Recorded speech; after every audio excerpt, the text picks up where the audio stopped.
رسول اللہ صلی اللہ علیہ وآلہ وسلم کا فرمان۔ رسول اللہ صلی اللہ علیہ وآلہ وسلم ہمیں خطبہ دے رہے تھے، اتنے میں حسن اور حسین رضی اللہ تعالی عنہما دونوں لال قمیص پہنے ہوئے گرتے پڑتے آئے۔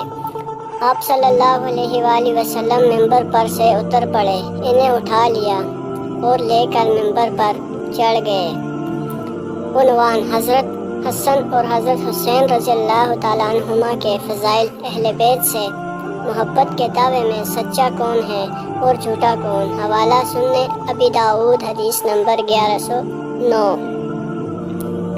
نبی کریم صلی اللہ علیہ وآلہ وسلم کا فرمان: رمضان کے بعد سب سے افضل روزہ اللہ کے مہینے محرم کے ہیں۔ عنوان: 10 محرم الحرام کا روزہ رکھنے کی ترغیب اور ایک غلط فہمی کا ازالہ۔ حوالہ: صحیح مسلم، حدیث نمبر 2755۔ نبی کریم صلی اللہ علیہ وآلہ وسلم کا فرمان: جب تم میں سے کوئی شخص کسی ایسے آدمی کو دیکھے جو مال اور شکل و صورت میں اس سے بڑھ کر ہے تو اسے ایسی شخص کا دھیان کرنا چاہیے جو اس سے کم درجے کا ہے۔ عنوان: دنیاوی معاملات میں اپنے سے کم درجے والے کو دیکھیں تاکہ شکر کے جذبات پیدا ہوں، اور دینی معاملات میں اپنے سے بہتر کو دیکھیں تاکہ نیکی کا شوق بڑھے۔ حوالہ: صحیح بخاری، حدیث 6490۔ نبی کریم صلی اللہ علیہ وآلہ وسلم کا فرمان ابن عباس رضی اللہ تعالیٰ عنہما سے مروی ہے، وہ کہتے ہیں میں نے دوپہر کے وقت خواب میں نبی کریم صلی اللہ علیہ وآلہ وسلم کو دیکھا کہ آپ صلی اللہ علیہ وآلہ وسلم کھڑے تھے اور آپ کے سر کے بال بکھرے ہوئے اور غبار آلودہ ہیں۔ عنوان: میدان کربلا میں خاندان رسول صلی اللہ علیہ وآلہ وسلم کی استقامت اور ہمارے لیے درس حیرت۔ حوالہ: مسند احمد، حدیث نمبر 12423۔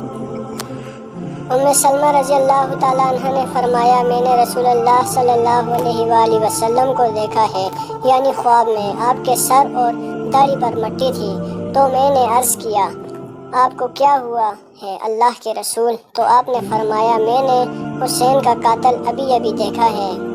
عنوان: حضرت حسین رضی اللہ تعالیٰ عنہ کی شہادت کا ذکر۔ حوالہ: جامع ترمذی، حدیث 3771۔ ابو بکر رضی اللہ تعالیٰ عنہ کی رسول اللہ کے خاندان کے ساتھ محبت۔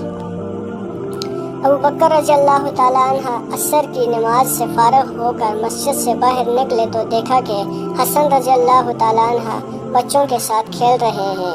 آپ نے ان کو اپنے کندھے پر بٹھا لیا اور فرمایا میرے باپ تم پر قربان ہوں، تم میں نبی کریم صلی اللہ علیہ وآلہ وسلم کی شباہت ہے، علی کی نہیں۔ یہ سن کر علی رضی اللہ تعالیٰ عنہ ہنس رہے تھے۔ عنوان: حضرت ابو بکر رضی اللہ تعالیٰ عنہ کی خاندان رسول صلی اللہ علیہ وآلہ وسلم کے ساتھ محبت کا ایک منظر۔ حوالہ: صحیح بخاری، حدیث 3542۔